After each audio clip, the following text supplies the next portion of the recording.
Buat Tuhan kita, silakan duduk. Bisa naik nggak ini? Bisa dinaikin kah? Shalom saudara-saudara semua yang terkasih. Haleluya. Saya boleh buka masker ya, soalnya sesek. Thank you. Arigato. Haleluya. Shalom saudara, setelah sekian lama kita saya nggak berdiri di sini untuk bagian firman Tuhan. Saya bersyukur bahwa siang hari ini saya diberikan kesempatan untuk boleh membagikan firman Tuhan, dan saya berharap juga bahwa setiap saudara bisa diberkati oleh firman Tuhan pada siang hari ini. Saudara, apa yang terjadi ketika masa pandemi? Selama sudah hampir 3 tahun ini ya saudara ya, yang saya biasanya kalau bulan-bulan mulai dari Sakura season gitu ya, semua yang kerja guide sibuk sekali, tiba-tiba nggak ada tour, semuanya stop, semuanya stay home gitu ya. Saya pun juga stay home, saya di rumah terus, kemudian saya mulai ngapain ya ini di rumah, saya mulai mengerjakan hobi yang baru. Mulai bikin roti gitu ya, dari saya nggak bisa masak sama sekali, saudara yang mungkin pernah tahu saya, sampai kaget-kaget, teman saya aja kaget, lu sih kamu kan dulu gitu ya. Baru beberapa hari yang lalu saya sempat teleponan dengan roommate saya dulu, waktu pertama kali datang ke Jepang, roommate saya orang Jepang, dia tahu banget saya bisa masak saudara. Jadi dia bilang, lu sih, wah, kamu berubah banyak, dia bilang gitu ya. Dulu kan kamu nggak bisa masak gitu ya, dia tahu banget gitu karena tinggal sama-sama saya, nggak ngerti masak gimana gitu ya. Sekarang kamu bisa bikin macam-macam kayak orang gila kau gitu ya, istilahnya. Kemudian saya mulai bikin-bikin gitu ya, kemudian Pastor Caleb juga mulai gardening gitu ya, hobinya tuh pergi ke home center, beli pohon, beli apa gitu ya. Suatu ketika dia bilang, dia bilang, katanya bikin nanam kentang itu gampang gitu ya. Ayo kita tanam kentang. Oke, saya gitu ya, dia pelajari dari YouTube gitu ya, dia pergi ke home center, terus kemudian dia tanam, kira-kira mungkin 6 bulan gitu ya, dia ambil gitu ya, dipetik, nah dipanen. Ketika dipanen itu keluar sekitar 30 kentang kecil-kecil sih. Terus dia pikir, wah mungkin waktunya kurang lama, tempatnya kurang gede. Nanti kali kita mau bikin kentang yang lebih gede, jangan dikasih lihat dulu ini. Jangan kasih lihat dulu gitu ya. Nanti kita akan bikin kentang yang lebih gede, dia bilang gitu. Terus pakai tempat yang lebih besar. Jadi pastor pergi gitu, ajak saya gitu ke home center, cari tempat yang lebih gede, gentong yang lebih gede gitu ya. Terus karena tetap lagi belajar kan, jadi kita beli tempat sampah yang gede gitu, kita bolong-bolong gitu, kemudian kasih tanah banyak, beli pupuk lagi, kemudian gaya nih ya, kita dapat kiriman kentang dari Hokkaido yang enak banget, terkenal gitu, kita tanam dengan bibit yang luar biasa, kemudian kita tunggu 1 bulan lebih lama daripada yang kemarin, dengan harapan dapat kentangnya lebih gede kan sudah 1 bulan lebih panjang, berarti biasanya lebih gede. Dan saudara bisa lihat ini hasilnya, ini baru boleh dikasih lihat hasil kentangnya. Nih, that's all. Ini semua yang kita panen hari itu. Tadinya 30, ini saudara bisa bayangkan 6 biji kira-kira. Mini, tiny kentang. Gitu ya. Langsung Pastor Caleb tiba-tiba sudah langsung putus asa dan dia bilang gini, udah aku nggak mau nanam kentang, kita beli seiyu aja. Saudara, ada masa di mana saudara kita sudah memberikan seluruh tenaga kita, pikiran kita, energi kita, duit kita, waktu kita, semuanya kita mengharapkan sesuatu yang lebih baik, tapi ternyata hasilnya tidak seperti yang kita harapkan. Dan kita jadi kecewa. Berapa banyak alamin hal itu. Saudara, siang hari ini saya ingin kita baca satu firman dan saya berharap dari firman yang kita baca hari ini bisa menguatkan kita semua. Mari kita buka di firman Tuhan di Lukas.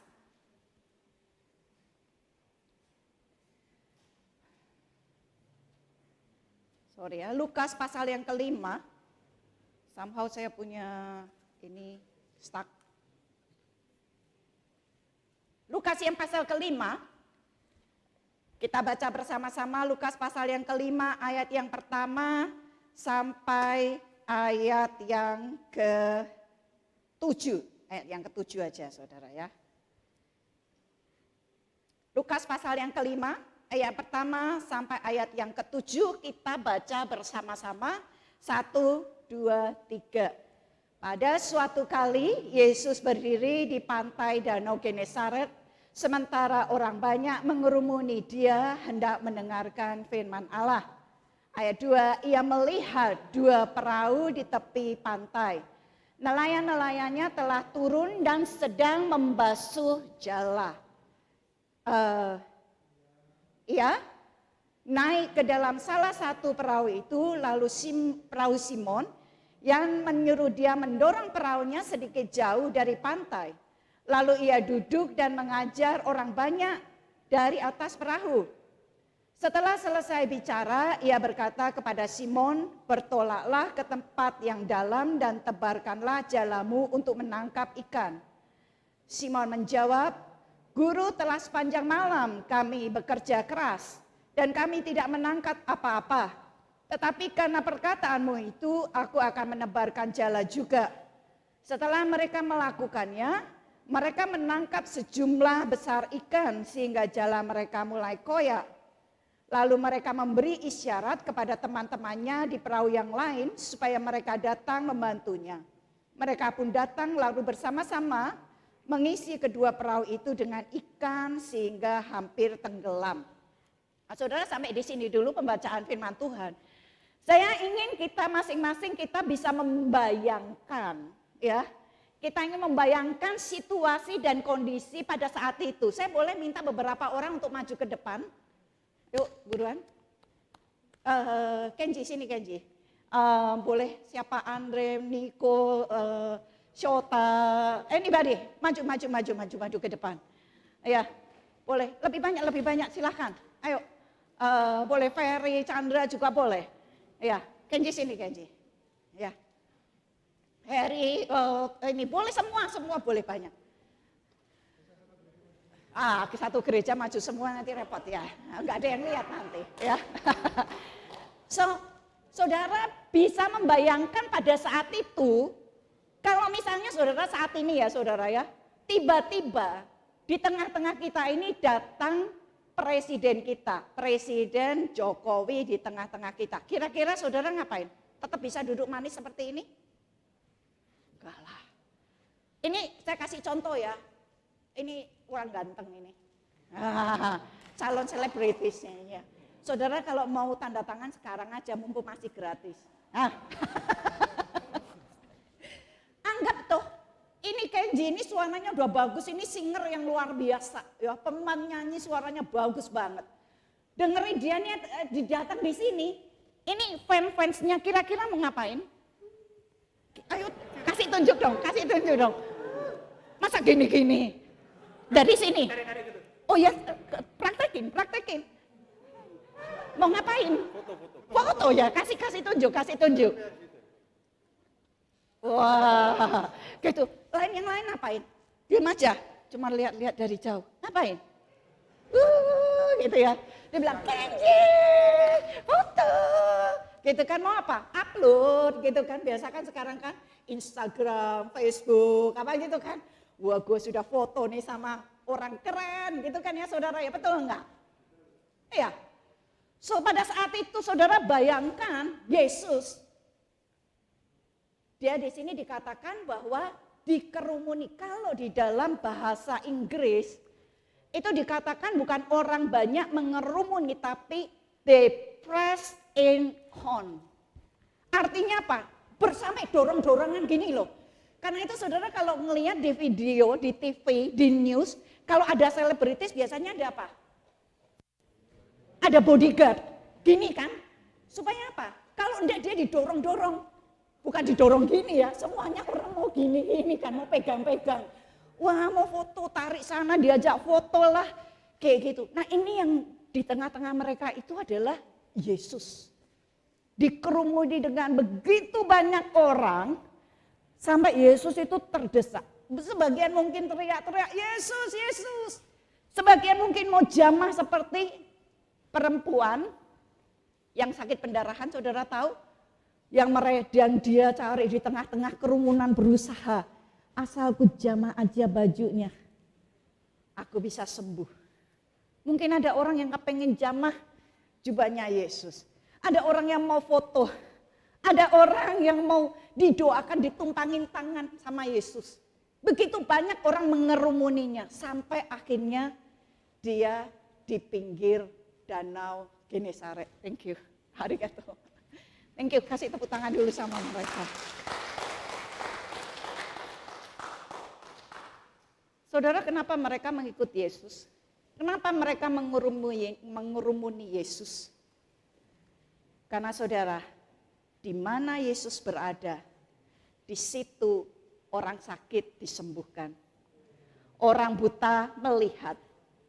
Orang tuli mendengar. Orang bisu mulai berbicara. Orang yang lumpuh mulai berjalan. Orang yang mati dibangkitkan. Bahkan orang-orang yang dirasuk setan dibebaskan. Karena itu mereka berbondong-bondong mengikuti Yesus, mengerumuni Yesus. Dan bukan sekedar itu saudara. Mereka tahu ada sesuatu yang berbeda dengan yang namanya Yesus ini. Karena setiap kali Yesus membuka mulutnya dan mengajar, kata-katanya penuh dengan urapan, kata-katanya penuh dengan otoritas dan kuasa yang mereka nggak pernah dengar dari orang lain. Lukas pasal yang keempat, ayat 36 dan 37 dikatakan, semua orang takjub lalu berkata seorang kepada yang lain, alangkah hebatnya perkataan ini sebab dengan penuh wibawa dan kuasa ia memberi perintah kepada roh-roh jahat dan mereka pun keluar. Lalu tersebarlah berita tentang dia di mana-mana di daerah itu. Nah saudara, tadi saudara sudah bisa bayangkan ya, betapa Yesus ini udah dikerumuni dengan begitu banyak orang gitu ya. Dan Yesus itu adalah man of action. Yesus itu bukannya NATO. Tahu NATO saudara? NATO yang saudara makan ada lendir-lendir, NATO? NATO adalah no action, talk only. Yesus bukan sekedar ngomong, Yesus itu adalah orang yang action. Saudara, artinya apa saudara? Pada kenyataan Yesus tidak pernah khotbah tentang kesembuhan. Dia menyembuhkan. Yesus gak pernah berbicara atau mengajar mengenai mujizat. Dia hanya melakukan mujizat. Yesus tidak pernah mengajar tentang salib, kayu salib. Ya, pergi aja ke kayu salib, disalibkan. Yesus nggak pernah ngajar tentang kebangkitan, dia hanya bangkit aja dari antara orang mati. That's Yesus kita, kasih tepuk tangan buat Tuhan kita. Saudara, kita ini menyembah Allah yang luar biasa, yang nggak cuma sekedar ngomong doang, nggak cuma omdo saudara. Tapi kita menyembah Allah yang bisa melakukan dan menggenapi setiap janji yang dia katakan. Itu yang luar biasa. Dan sebagai anak-anak Tuhan, sebagai murid-murid Tuhan, sebagai pelaku Tuhan, kita perlu menirunya. Ya, karena itu let's stop talking, just do it. Oke, let's stop talking, just do it. Oke, saya ingin saudara ngomong kiri kanan saudara. Berhenti ngomong soal pengampunan. Just do it. Oke? Ya, berhenti soal mengampuni. Katakan just do it. Berhenti soal aku mau berhenti dari kebiasaan-kebiasaan yang buruk. Just do it. Berhenti ngomong soal aku mau nabung duit, mau nabung duit. Just do it. Satu lagi nih saudara, berhenti ngomong soal diet. Just do it. Ini saya mau cerita sedikit aja saudara. Jemaat kita di Gunma itu adalah orang-orang yang luar biasa dan mereka to the point gitu ya. Waktu kita baru setelah sekian lama balik dari Amerika, kita ke Gunma, jemaat Gunma tuh bilang gini, "Duh, pastor, ya baik," katanya gitu ya. "Itu kancing-kancing sudah hampir copot semua," gitu ngomong. Kancingnya pastor ini, kaki perutnya tambah gede kan, "Itu kancing sudah mau copot semua, pastor." Ya baik. Pastor gitu, waduh gitu kan, terus dia bilang, oke, gua mau diet gitu kan. Terus pastor bilang gini, "Han," panggil saya Han gitu ya, bukan nama saya Hani, bukan. Dia panggil, "Han, mulai besok aku pagi nggak akan makan pagi, aku cuma mau makan smoothie." Wah gitu ya, jadi jus sayur doang. Jadi kalau kamu bikin roti biar kamu sama Joshua aja yang makan. Aku makan smoothie aja. Saya bilang, oke, no problem, gitu ya. Pagi dia jus itu celery gitu ya, 1 gelas dia jus sendiri, dia minum. Ya dia bikin jus, saya bikin roti kan. Begitu saya rotinya jadi, saya sama Joshua, "Jos makan." Terus dia ngeliat, wah kayaknya enak ya, gua makan ya. Dan itu sudah berjalan selama ini saudara, hampir 3 minggu gitu ya. So stop talking about diet ya, stop ngomong doang gitu ya. Just do it. Kita adalah anak-anak Tuhan, kita perlu just do it. Oke saudara, katakan kiri kanan saudara, just do it. Saudara, di tengah-tengah Tuhan dikerumuni begitu banyak orang, dia melihat. Katakan dia melihat. Katakan dia melihat. Yesus melihat Simon. Yesus melihat Simon yang udah capek, putus asa. Berbeda dengan Pastor Caleb yang dia bisa tinggal berhenti tanam ya. Dia berhenti udah quit. Saya enggak mau lagi nanam kentang, beli aja di Seiyu, beli aja di supermarket, gampang dan murah, cepet lagi gitu ya. Pastor Caleb bisa melakukan seperti itu, tapi bagi Simon pada saat itu tidak bisa mendapatkan ikan, artinya tidak ada makanan di atas meja. Simon tidak bisa sekedar, oh ya gue beli pergi aja di supermarket, nggak bisa saudara. Jadi saudara bisa bayangkan pada saat itu keadaan Simon Petrus, itu gimana stresnya, gimana frustasinya ketika hari itu tidak bisa menangkap ikan dan tidak dapat apa-apa sama sekali. Dan di situ Yesus lihat. Yesus tahu bahwa Simon sudah kerja keras semalaman dan gak nangkep apa-apa.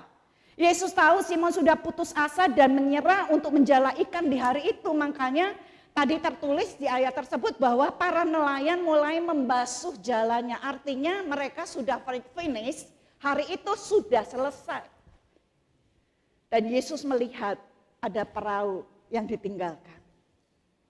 Saudara, saya bersyukur saya melayani Tuhan yang melihat saya ketika saya lelah, ketika saya capek, ketika saya putus asa. Saya bersyukur karena saya melayani Tuhan yang melihat saya ketika saya khawatir, ketika saya takut, ketika saya terluka. Di Amerika saudara, kita waktu mengadakan satu perjalanan, kita melewati satu daerah-daerah yang sangat besar. Amerika udah bandingannya gede sekali gitu ya saudara. Ada perjalanan di mana kita berapa jam kita cuma jalan lurus, di kiri kanannya nggak ada apa-apa saudara. Dan kita merasa sangat kecil sekali. Saudara yang mau lihat nanti silahkan lihat di Instagram saya Lucy Notabi, ini bukan promosi untuk follow. Tapi saudara melihat begitu besarnya Amerika, kita merasa sangat kecil. Tetapi di tengah-tengah itu pun Tuhan melihat kita. Saudara, saat ini, saya di jam saat ini, berapa banyak gereja, berapa banyak orang-orang percaya, orang-orang Kristen yang berteriak kepada Tuhan, yang berdoa, yang memuji Tuhan. Oh saudara, berapa banyak orang-orang Kristen yang saat ini menanti-nantikan Tuhan. Yang mereka lagi memuji-muji Tuhan. Jutaan saudara. Tetapi Tuhan kita melihat saudara dan saya. Bisa bayangkan saudara, di tengah-tengah jutaan manusia yang menyembah Tuhan. Tuhan, mata Tuhan tertuju kepada saudara dan saya pada siang hari ini. Dia melihat kita. Allah melihat saya, Allah melihat saudara, Allah melihat ketika saudara struggle, ketika saudara putus asa, ketika saudara khawatir. Dia melihat saudara ketika saudara sedang gak bisa tidur malam-malam, saudara lagi mikirin anak-anak saudara, saudara mikir keluarga saudara, saudara mikir pernikahan saudara, saudara mikir masa depan saudara. Dia melihat setiap tetesan air mata saudara. Dan gak ada satupun tetesan air mata saudara yang terbuang sia-sia. Tuhan tampung di tangannya saudara. Dan dia mengerti isi hati saudara yang paling dalam. Saudara, seperti lagu tadi dikatakan saudara, dia melihat, saudara dia mengerti. Mungkin orang lain gak tahu, mungkin suami saudara gak ngerti.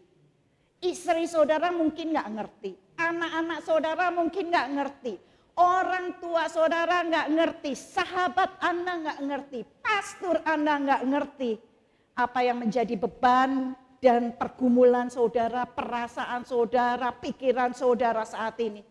Tapi saudara, saya katakan siang hari ini bahwa Anda melayani Tuhan yang matanya tertuju kepada saudara. Amin. Saudara nggak sendirian di dunia ini. Sekalipun saudara bahasa Jepangnya masih susah, aduh di negara asing, sepertinya seorangan keluarga nggak ada di sini, tapi saudara nggak sendiri. Saudara menyembah Tuhan dan melayani Tuhan yang bisa melihat saudara, yang matanya tertuju kepada saudara dan saya. Bahkan pelayanan saudara sekalipun, ketika saudara melakukan hal yang kecil yang mungkin orang lain nggak anggap saudara, mungkin orang nggak menghargai saudara, nggak pernah saudara dibilang terima kasih ya untuk pelayanannya, mungkin enggak, tapi Tuhan melihat saudara. Amin saudara. Dan ketika saudara kecewa dan saudara frustasi, Tuhan menawarkan penghiburan. Tuhan mau menghibur saudara, Tuhan mau berjalan bersama-sama dengan saudara, Tuhan mau dekat dengan saudara. Tuhan bukan Allah yang jauh, yang susah dijangkau. Dia adalah Allah yang dekat dan mau dekat dengan saudara.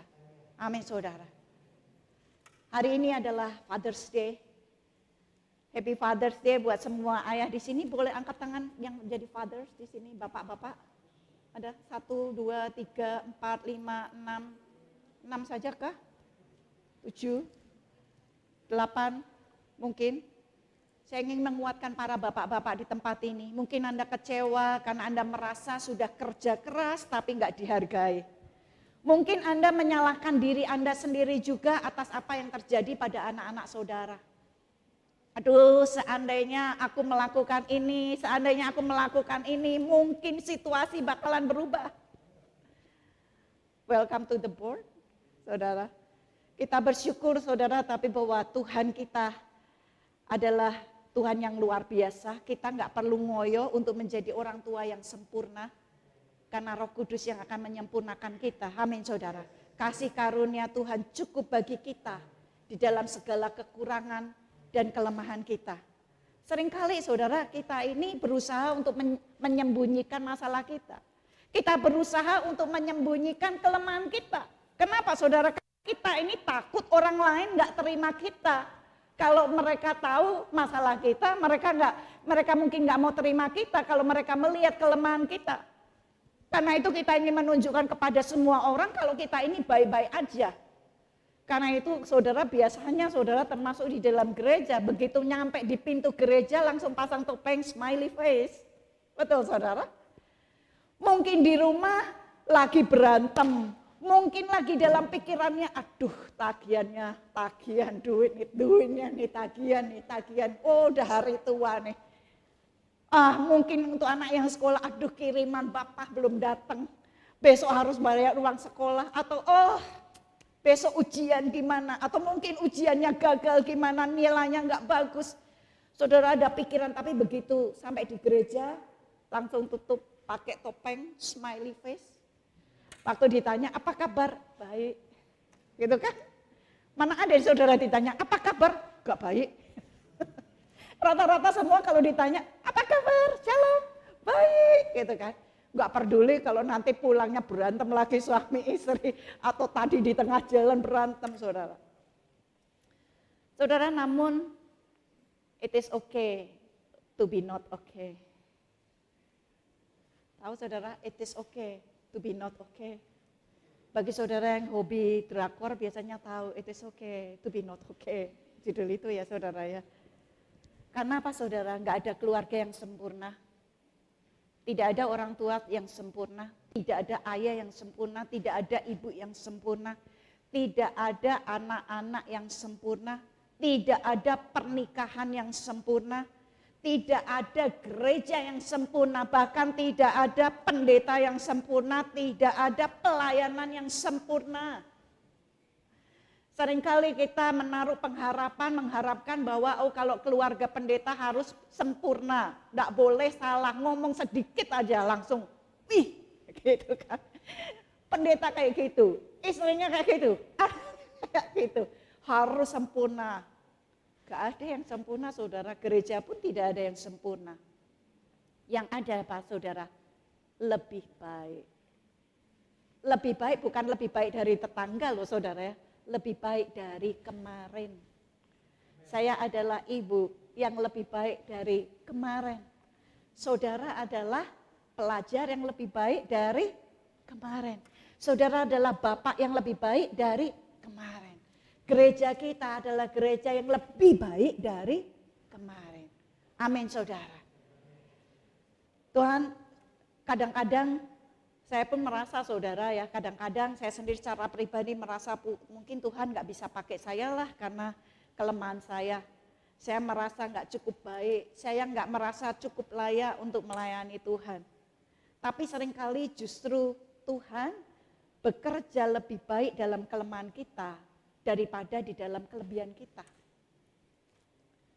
2 Korintus 12 ayat 9. 2 Korintus 12 ayat 9 dikatakan, tetapi jawab Tuhan kepadaku, cukuplah anugerahku kepadamu sebab justru dalam kelemahanlah kuasaku menjadi sempurna. Sebab itu aku lebih suka bermegah atas kelemahanku supaya kuasa Kristus turun menaungi aku. Kasih karunia Tuhan cukup bagi segala kekurangan dan kelemahan kita. Saya bersyukur saya nggak perlu menjadi sempurna dulu sebelum saya dapat melayani Tuhan. Saya ingin cerita satu kesaksian saudara beberapa tahun yang lalu ketika anak-anak masih kecil. Pada saat itu pastor ditugaskan untuk melayani di China. Gitu ya. 2 minggu berturut-turut pastor bakalan tidak akan ada di gereja dan saat itu saya harus menggantikan pastor untuk khotbah. Minggu pertama saya masih bisa lah ya dengan ngurus anak yang waktu itu Joshua sama Stephen masih SD, masih TK, Stephen masih TK, Joshua baru SD. Saya ngurusin anak-anak yang masih kecil, kemudian minggu masih harus ngurusin gereja dan setiap kali saudara saya heran setiap kali pastor lagi nggak ada di Jepang, masalah itu banyak saudara. Baik di gereja juga masalah gitu loh, nanti ada telepon, aduh ini Pastor Lucia dan gini gimana gitu. Waduh jadi masalah itu banyak sekali. Gitu, tapi minggu pertama saya bisa lah, udah saya bisa khotbah gitu ya. Kemudian minggu berikutnya ini saya sudah semakin lama stresnya sudah semakin numpuk nih. Saya merasa saya nggak bisa lagi khotbah untuk minggu yang berikutnya. Karena saya nggak ada waktu persiapan, saya merasa hari itu waktu doa saya juga berkurang, saya baca firman Tuhannya juga bolong-bolong, saya banyak marah-marah, ngoceh-ngoceh sama anak-anak gitu. Pokoknya saya ira-ira selama 1 minggu gitu ya. Jadi saya merasa minggu ini saya nggak bisa lah melayani Tuhan di mimbar sini untuk berkhotbah, saya nggak bisa. Nah kebetulan pada saat itu ada satu teman sekolah Stephen dari orang Norwegia yang opanya, grandfather-nya itu datang ke Jepang, tengok. Dia seorang missionary dan orangnya sangat bijaksana. Jadi saya bilang sama dia, Pak, boleh nggak minggu ini Anda gantiin saya untuk khotbah di gereja kami? Terus dia tanya, kenapa? Dia bilang gitu, kenapa enggak lu aja yang khotbah? Saya bilang minggu lalu saya sudah khotbah sih. Cuman minggu ini saya merasa nggak layak untuk khotbah. Karena begitu banyak hal yang terjadi di dalam minggu ini. Orang itu cuma ngomong satu perkataan kepada saya. Pernahkah kamu merasa layak? Cuma satu kata itu aja. Have you ever feel worthy to serve God? Kamu pernah merasa layak untuk melayani Tuhan? Saat itu juga saya nangis, saudara. Itu di sekolah, di halaman sekolahnya anak-anak, saya udah nangis. Saya bilang, saya enggak layak sebetulnya. Tapi Tuhan yang izinkan saya untuk melayani. Kalau kita merasa kita layak, kalau kita merasa kita bisa, justru sebetulnya pada saat itu kita enggak layak sama sekali untuk melayani Tuhan. Itu mengubah sama sekali perspektif kehidupan saya. Saya bersyukur saudara, bahwa kita enggak perlu menjadi sempurna terlebih dahulu untuk bisa melayani Tuhan. Karena enggak ada satupun yang sempurna. Kalau kita harus sempurna terlebih dahulu untuk melayani Tuhan, enggak ada satupun daripada kita yang layak untuk melayani Tuhan. Enggak satupun daripada kita yang bisa dan boleh melayani Tuhan, apalagi berdiri di sini. Amin saudara. Saudara, Tuhan Yesus yang pada saat itu melihat Simon Petrus sudah putus asa, Simon Petrus sudah keluar dari perahunya. Saudara perhatikan di ayat 2. Simon keluar dari perahunya. Ayat 3, Yesus masuk naik di dalam perahunya. Saya ulang ya. Ayat 2 dikatakan Simon keluar dari perahunya. Para nelayan itu meninggalkan perahunya. Ayat 3, Yesus masuk ke perahunya Simon. Saudara, situasi yang mengecewakan dan menjengkelkan yang membuat putus asa si Simon, di mana Simon cepat-cepat pengen keluar, justru merupakan situasi yang tepat, panggung yang sempurna buat Tuhan Yesus untuk masuk ke dalam. Saudara, seringkali ya saudara ya, bukan sekedar seringkali kita ini menghadapi suatu masalah dan pergumulan dan kita nggak tahan rasanya pengen cepat-cepat keluar, betul Pak? Betul.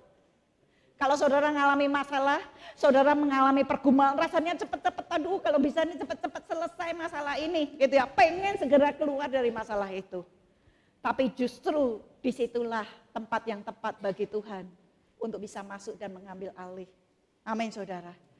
Saudara, bukan sekedar Tuhan kita itu melihat saudara, tapi juga Dia juga ingin masuk di dalam situasi di mana saudara sudah nggak tahan untuk keluar. Itulah Tuhan kita. Tuhan kita sangat luar biasa.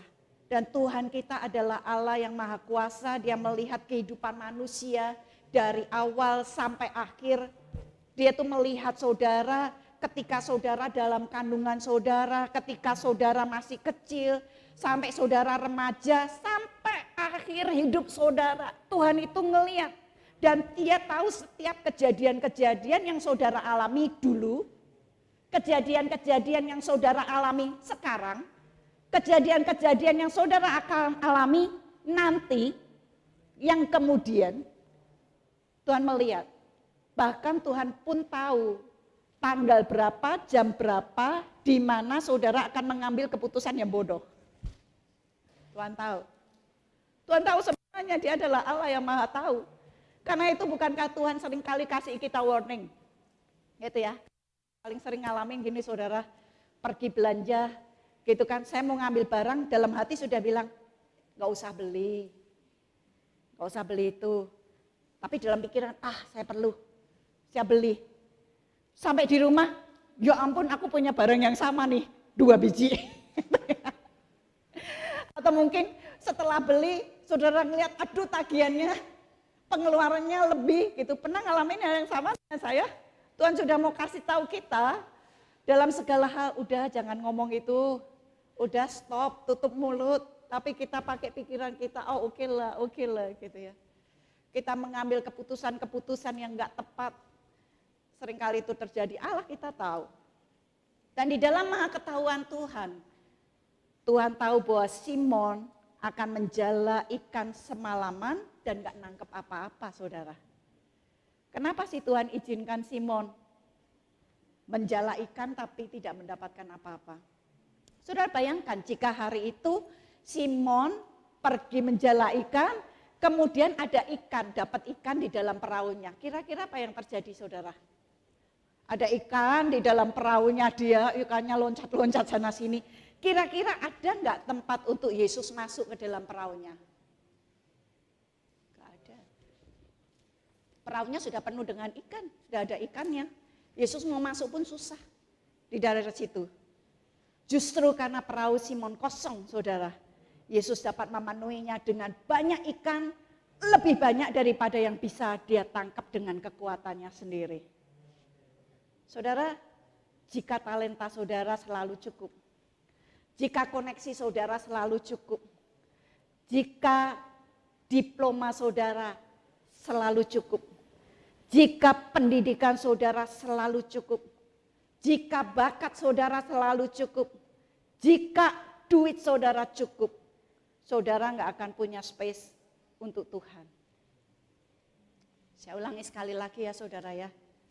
Jika talenta saudara selalu cukup, jika koneksi saudara selalu cukup, jika pendidikan saudara selalu cukup, jika bahasa Jepang saudara selalu cukup, jika bakat saudara selalu cukup, jika keuangan saudara selalu cukup, saudara nggak akan punya space yang cukup untuk kaki Tuhan Yesus masuk dalam kehidupan saudara.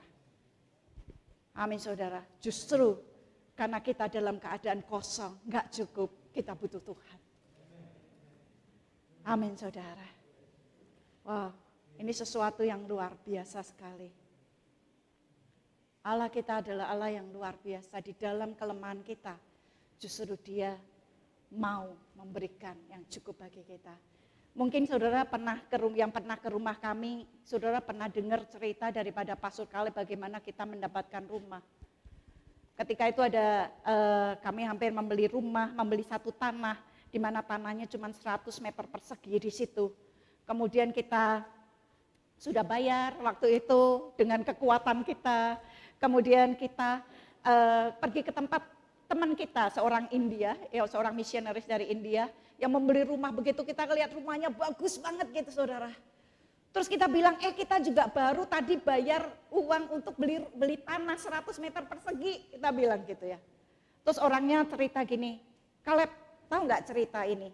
Mungkin saudara pernah dengar satu cerita ini juga bahwa ada Pastor Kaleb beberapa kali pernah cerita bahwa ada satu ibu bawa anaknya ke satu toko kelontong gitu ya di Amerika. Karena orang ini yang punya ini sangat baik, dia bilang sama anaknya, "Nah, silakan ambil permen itu. Silakan kamu ambil aja permen di dalam itunya di dalam gucinya itu silakan ambil." Anak ini nggak mau ngambil, dia diam aja. Disuruh, "Ayo ambil aja." Anak ini diam aja. Sampai akhirnya ketika mau pulang, "Sini, mana tanganmu?" gitu ya. Terus anak itu buka tangannya dikasih permen. Kemudian pulangnya mamanya tanya, "Kenapa tadi kamu gak mau ambil sendiri?" Anak itu cuma jawab, "Ma, tanganku cuma segini. Tangan dia kan gede. Kalau aku ngambil cuma segini. Tapi kalau dia ambilin, aku kan harus gini." Gitu kan ya. Terus orang teman kita nih ngomong, "Lep, kamu mau ngambil rumah dengan tanganmu sendiri atau kamu mau nunggu Tuhan ngasih kamu?" Kita kayak ditamparin malam itu saudara. Dan rumah yang diambilin sama Tuhan adalah rumah yang kami tinggal saat ini. Saudara, kalau saudara mengandalkan kekuatan saudara sendiri, ya itulah yang saudara bisa dapatkan. Tetapi ketika saudara membuka diri saudara untuk Tuhan masuk di dalam perahu saudara, di dalam situasi keadaan kehidupan saudara, saudara bisa mendapatkan ikan jauh lebih banyak daripada yang bisa saudara tangkap dengan kekuatan sendiri. Amin saudara. Haleluya. Kita kembali di ayat yang berikutnya. Saya tulis di sini yang tadi saya katakan, jika talenta saudara cukup, semuanya cukup, saudara nggak akan punya space lagi bagi Tuhan. Amin saudara.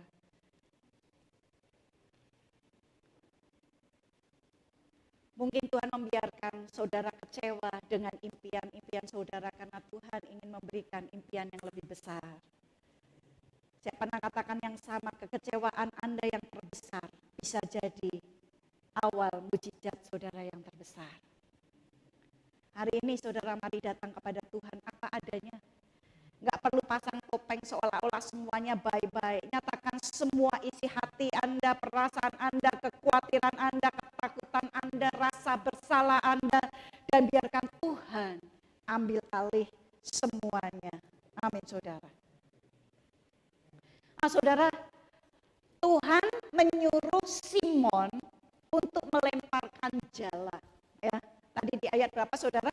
Ada dikatakan bahwa Tuhan mengatakan kepada Simon, oke Simon bertolaklah ke tempat yang dalam dan tebarkanlah jalamu. Gitu ya, tebarkanlah jalamu. Kenapa sih?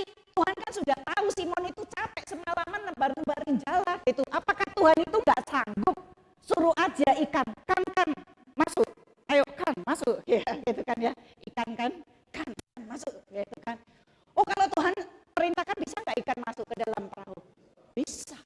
Kenapa Tuhan gak suruh ikan masuk ke dalam perahunya? Simon sudah berusaha capek-capek lo semalaman. Kenapa enggak Tuhan suruh aja kan masuk lebih gampang? Amin. Karena Tuhan mau Simon berpartisipasi ketika Tuhan mengadakan mujizat. Saudara, kebanyakan janji-janji Tuhan enggak taruh di telapak tangan saudara. Janji Tuhan itu Tuhan kebanyakan enggak taruh di telapak tangan saudara. Tapi Tuhan taruh di mana saudara bisa jangkau. Artinya apa saudara? Saudara perlu jangkau. Janji Tuhan itu loh saudara. Tuhan mau saudara berpartisipasi ketika Tuhan mau mengadakan mujizat di dalam kehidupan saudara. Amin saudara. So, hari ini saudara, mari kita sama-sama datang kepada Tuhan seperti Simon. Kita katakan, Tuhan aku sudah kerja keras malaman namun gak dapat apa-apa. Tapi karena Engkau berfirman, karena Tuhan berfirman, aku mau taat. Katakan kalau Tuhan aku sudah berusaha terbaik, sebaik mungkin, sebaik yang aku bisa lakukan. Aku sudah berusaha Tuhan, aku sudah korbankan waktu, aku sudah korbankan tenaga, pikiran, perasaan, keuangan. Untuk pernikahanku, untuk sekolahku, untuk keluargaku, untuk pekerjaanku, untuk pelayananku. Namun semua hasilnya belum jauh daripada yang aku harapkan. Saudara bisa katakan Tuhan aku struggle, Tuhan aku kecewa, Tuhan aku frustasi, Tuhan aku khawatir, Tuhan aku terluka. Namun saudara jangan berhenti sampai di situ. Kita perlu katakan, Tuhan ini perahuku yang kosong, masuklah dan peganglah kendali di dalam hidupku, penuhi aku, bawa aku lebih dalam lagi, agar aku mengerti bahwa Tuhan turut bekerja untuk mendatangkan kebaikan bagi aku yang percaya, bagi aku yang mengasihi Engkau. Amin saudara. Mari kita bangkit berdiri. Saya undang setiap pemain musik dan juga singer WL. Saya ingin kita menyanyikan satu lagu yang terakhir kita nyanyikan. Kita nyanyikan Bapa Engkau mengenalku. Saudara, saya nggak tahu apa yang saudara hadapi pada saat ini, pada hari ini. Tapi biarlah lagu ini boleh menguatkan setiap daripada kita, bahwa Tuhan mengenal kita lebih dari siapapun. Lebih dari sebelah saudara, lebih dari suami saudara, istri saudara, orang tua saudara, anak saudara. Sahabat saudara yang paling dekat sekalipun mereka mungkin nggak ngerti saudara dan pergumulanmu. Tapi Bapak mengerti keadaan saudara. Dan biarlah kita katakan juga seperti lagu ini. Tuhan aku mau percaya, gak ada yang mustahil bagimu. Ambil alih Tuhan, perahuku yang kosong. Ambil alih Tuhan, masalah pergumulan. Tuhan pegang kendali. Tuhan pegang kendali. Aku percaya Tuhan, aku percaya mujizat. Kita nyanyikan lagu ini sama-sama.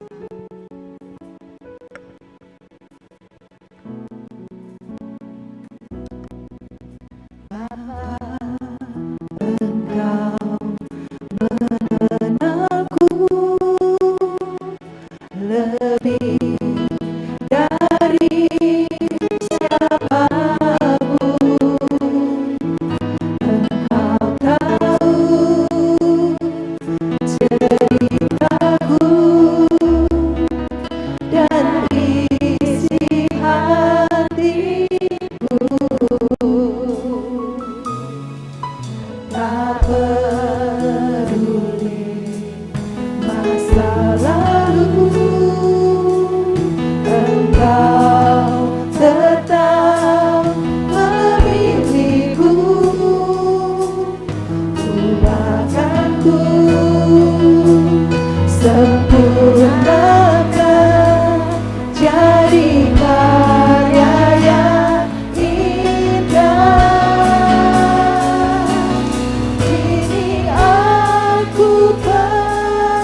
Tuhan. Pilih setiap daripada kami Tuhan. Bapak, kami mengucap syukur Tuhan bahwa di tengah-tengah dunia ini yang berseru-seru saat ini Tuhan kepada Engkau Tuhan. Engkau melihat setiap daripada kami tempat ini Tuhan. Engkau gak hanya melihat muka kami atau tangan kami yang terangkat, tapi bahkan Engkau melihat jauh ke dalam isi hati kami Tuhan. Sampai lubuk hati kami Engkau melihat Tuhan. Dan Engkau melihat, Engkau mengerti keadaan situasi yang kami hadapi saat ini. Setiap pergumulan kami Tuhan. Bapak, terima kasih Tuhan. Karena kami memiliki Allah yang mengerti kami. Lebih daripada kami mengerti diri kami sendiri Tuhan. Karena kami gak ngerti kenapa kami seperti ini. Tapi Engkau mengerti. Engkau mengerti masa lalu kami. Engkau mengerti masa depan kami. Tuhan Yesus, mari Tuhan.